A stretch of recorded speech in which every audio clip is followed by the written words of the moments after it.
আমরা অষ্টম শ্রেণী দ্বিতীয় পর্যায়ক্রমিক মূল্যায়নের পরিবেশ এবং বিজ্ঞানের 6 নম্বর স্কুলের প্রশ্নের উত্তরগুলো আলোচনা করব।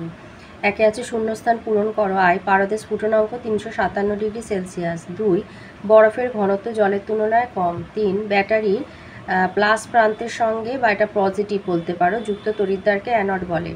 4, লোহার ওপর জিঙ্কের আস্তরণ দেয়াকে বলে গ্যালভানাইজেশন।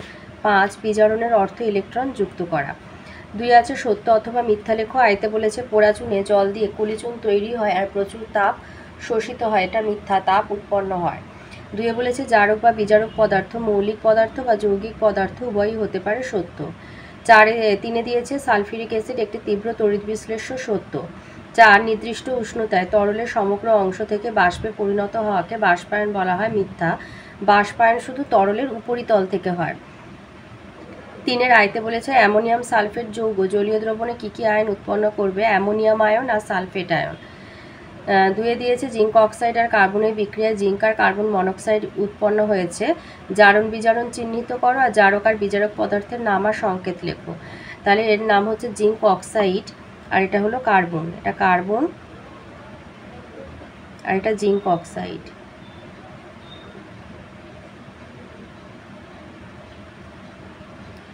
আর এখানে জিঙ্ক অক্সাইড বিজারিত হয়ে জিঙ্ক উৎপন্ন হয়েছে আর কার্বন জারিত হয়ে কার্বন মনোক্সাইড উৎপন্ন হয়েছে।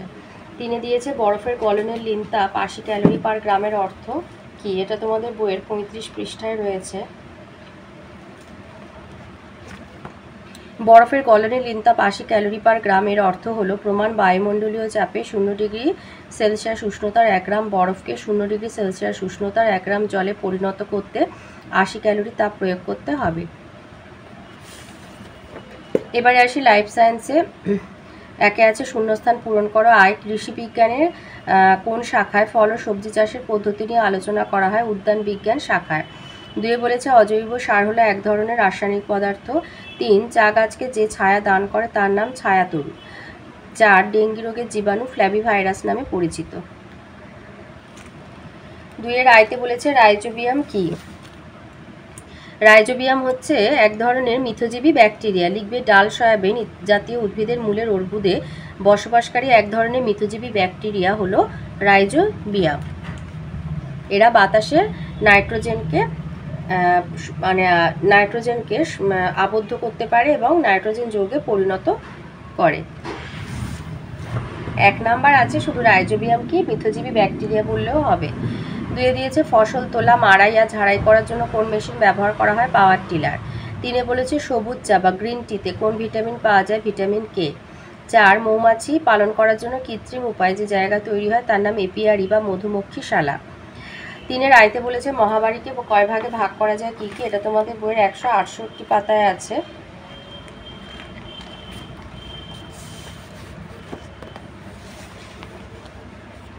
মহামারীর প্রকারভেদ। মহামারীকে 3 ভাগে ভাগ করা যায়। একটা হচ্ছে সাধারণ উৎস মহামারী। এই ধরনের মহামারী কোনো রোগ সৃষ্টিকারী জীবাণুর জন্য হতে পারে, আবার নাও হতে পারে।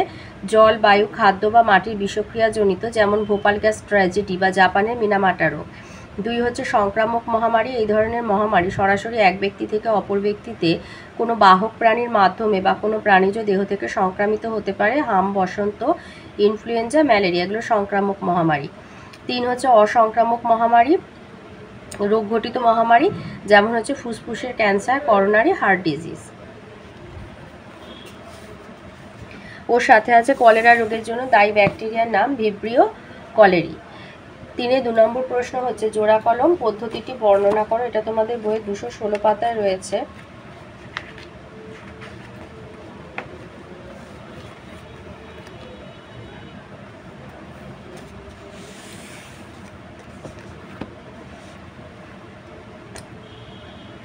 বলেছে জোড় কলম পদ্ধতিটি বর্ণনা করো। আচ্ছা, জোড় কলম পদ্ধতিটির বর্ণনা এখান থেকে লিখবে যে আটি থেকে তৈরি করা একটা চারা গাছ যেটাকে স্টক বলে, তার সঙ্গে উন্নত জাতের গাছে শাখা যেটাকে সিয়ন বলে একসঙ্গে জোড় বেঁধে কলম করা হয়, এই জন্য এর নাম জোড় কলম। আর আচ্ছা, এটা যেহেতু আমের কথা বলেছে তাই আষাঢ় মাস বলেছে, আমাদের বলেছে জোড় কলম পদ্ধতিটি, তো সেটা যে কোনো গাছের ক্ষেত্রে হতে পারে। এবারে কলম করার জন্য চারা গাছ আর উন্নত জাতের গাছের শাখা দুটোরই কিছুটা করে অংশ কেটে নিয়ে দুটোকে জোড়া লাগিয়ে সুতলি দড়ি দিয়ে বেঁধে দেওয়া হয়। জোড়া না লাগা পর্যন্ত চারা গাছটাতে জল দেওয়া হয়। 2 নম্বর পয়েন্ট লিখবে, জোড়া লাগা সম্পূর্ণ হলে নির্বাচিত শিয়ন গাছটার জোরের নিচের দিকের অংশ আর চারা গাছের জোরের ওপরের দিকের অংশ একেবারে না কেটে 2 থেকে 3 বার কেটে ফেলা হয়। আর 3 হচ্ছে, জোড়া কলমের মাধ্যমে তৈরি হওয়া গাছটিকে কয়েকদিন জন্য ছায়ায় রাখা হয়, তারপরে নার্সারিতে লাগানো হয়। আর তার সাথে এই ছবিটা দিয়ে দেবে। ওর সাথে আছে মাইনর কার্পে 2টি বৈশিষ্ট্য লেখো। এটা তোমাদের বইয়ের 223 পৃষ্ঠাতে রয়েছে। মাইনর কার্প লিখবে, এরা আকারে ছোট হয়, সাধারণত তাড়াতাড়ি বাড়ে না, বদ্ধ জলে ডিম পাড়ে আর ব্যবসায়িক দিক থেকে গুরুত্বপূর্ণ নয়, যেমন হলো বাটা পুঁটি ইত্যাদি। তো এই ছিল আজকের আমাদের অষ্টম শ্রেণী তৃতীয় পর্যায়ক্রমিক মূল্যায়নের পরিবেশ আর বিজ্ঞানের 6 নম্বর স্কুলের প্রশ্নের উত্তরগুলো।